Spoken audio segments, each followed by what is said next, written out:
주님의 이름으로 은혜와 평강을 기원합니다. 사무엘하 23장 성경 칼럼. 요절 2절 17절. 제목 그리스도인의 신앙 결정체. 결정체란 물리적으로 결정하여 일정한 물체를 이룬 것을 말합니다. 하늘에서 내리는 눈이 생각나고 꿀벌의 로열 젤리와 조개가 진통 끝에 생산한 진주가 연상됩니다. 의미로 볼 때는 노력의 결과로 얻은 보람을 결정체라고 은유합니다. 그렇다면 그리스도인의 신앙 결정체는 과연 무엇일까요? 사무엘하 22장이 다윗 왕국 초기에 이룬 전성시대의 은혜를 찬양한 것이었다면 23장은 다윗이 인생 말기에 지은 것입니다. 노인이 된 왕은 자신에게 일어난 수많은 일들을 돌아보며 가장 중요한 결정체를 노래합니다. 세속의 영웅들은 노년을 부귀영화를 누린 끝에 나오는 허무함으로 마감하지만 다윗은 반대입니다. 허물이 많고 신분이 낮은 목동에서 가장 존귀한 자로 높임을 받은 것은 오직 하나님의 은혜임을 절감합니다. 사무엘하 23장 1절입니다. 이는 다윗의 마지막 말이라 이새의 아들 다윗이 말하며 높이 세워진 자, 야곱의 하나님께로부터 기름 부음 받은 자, 이스라엘의 노래 잘하는 자가 말하노라. 다윗의 첫 번째 결정체는 성령의 감동으로 하나님의 말씀을 저작하는 영광을 받은 것입니다. 다윗은 자신의 시가 인간적 서정시가 아닌 하나님의 말씀임을 알고 있습니다. 하나님의 영이 나를 통해 말씀하시며 내 혀에 말씀이 있다고 외칩니다. 2절. 그가 쓴 시가 신적 권위를 가지고 있다는 뜻입니다. 어떻게 인간이 하는 말과 글이 하나님의 말씀이 될 수 있겠습니까? 이 해답은 성경의 영감설을 올바로 배우면 얻을 수 있습니다. 기계적 영감설은 정신적 활동이 중단된 상태에서 성령이 불러주시는 대로 기계적으로 받았었다는 것입니다. 하지만 성경은 성경 기자에 따른 독특한 문체와 개인적 경험과 자료 수집이 이루어져 쓰여졌기에 맞지 않습니다. 이와 반대인 동력적 영감설은 하나님의 간섭은 심적, 영적 활동에 대한 간접행위였다는 주장입니다. 그렇다면 성경 저작은 오류가 많이 일어났다는 것이고 특별 영감의 영역이 사라짐으로 받아들일 수 없습니다. 정통적인 것은 유기적 영감설로 성령께서 영감을 주신 것이 핵심입니다. 영감이 기자의 성격, 교육, 문체 등에 감화하여 손상 없이 성경을 기록하게 하신 것입니다. 성경을 기록할 당시의 죄의 영향을 차단하여 오류를 없애시고 용어 하나까지 간섭하셔서 성경의 완전성을 이룬 것입니다. 디모데후서 3장 16절부터 17절입니다. 모든 성경은 하나님의 감동으로 된 것으로 교훈과 책망과 바르게 함과 의로 교육하기에 유익하니 이는 하나님의 사람으로 온전하게 하며 모든 선한 일을 행할 능력을 갖추게 하려 함이라. 다윗의 두 번째 결정체는 하나님의 사람들과 나눈 사랑의 관계입니다.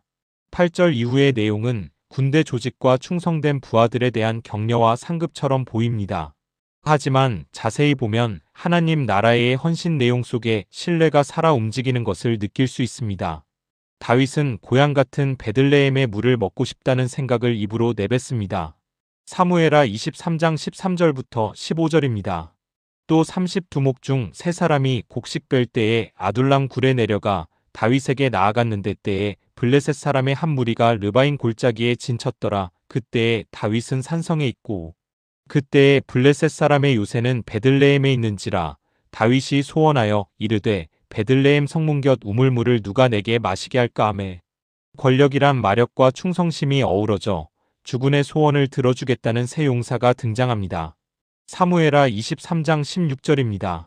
새 용사가 블레셋 사람의 진영을 돌파하고 지나가서 베들레헴 성문 곁 우물물을 길어가지고 다윗에게로 왔으나 다윗이 마시기를 기뻐하지 아니하고 그 물을 여호와께 부어드리며 다윗은 생명을 걸고 길어온 베들레헴 물을 부하들의 피로 보고 통탄합니다.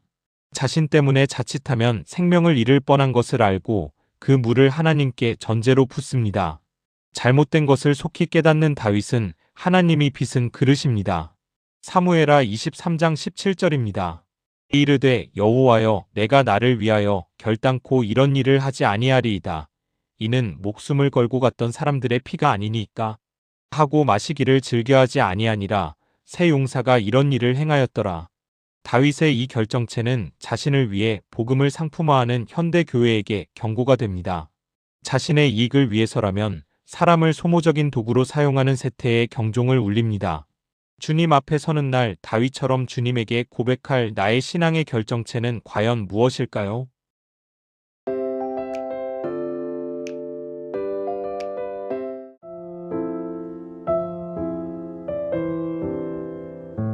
주님의 이름으로 은혜와 평강을 기원합니다.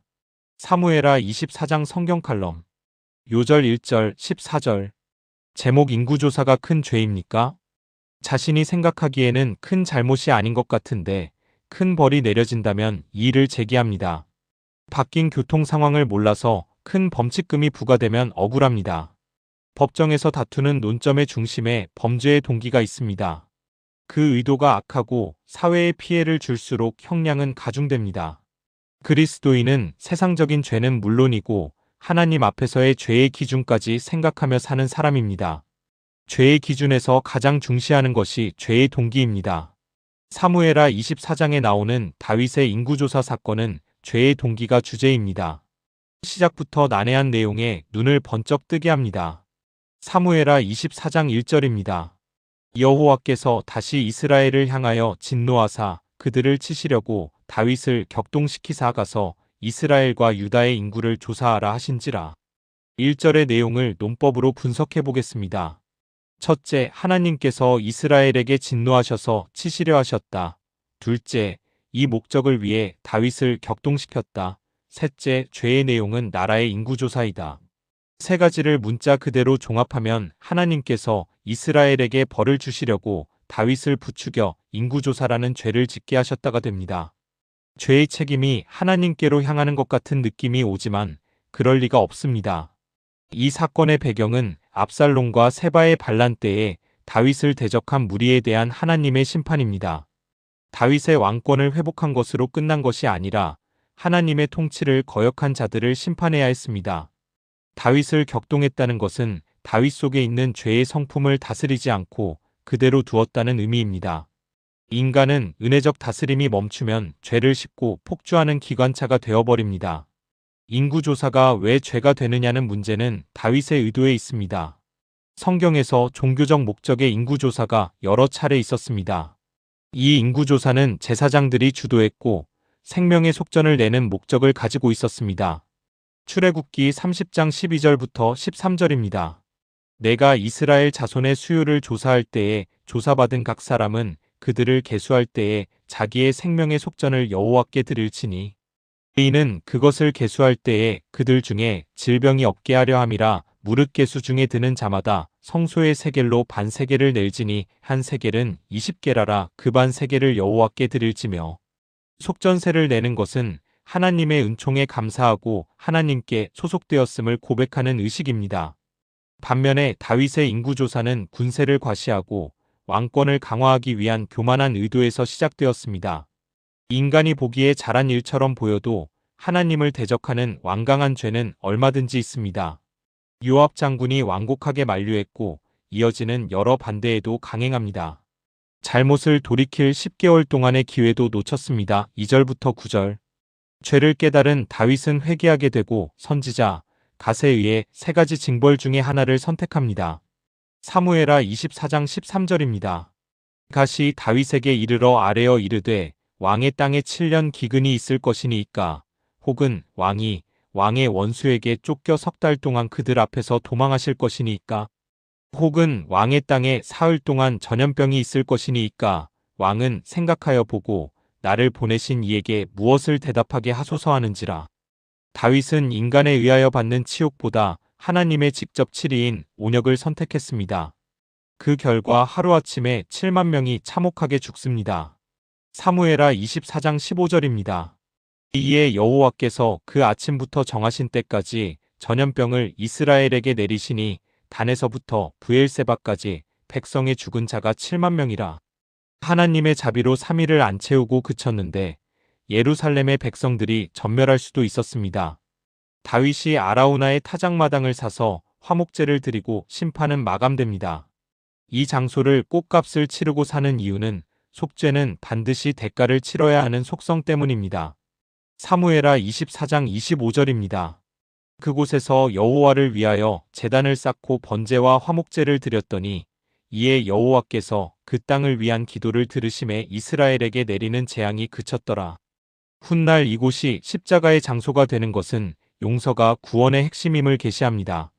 주님의 일을 할 때 하나님의 뜻을 살피는 지혜를 구해야 하겠습니다. 내적으로는 나의 사역 목적과 동기를 점검해야 하겠습니다.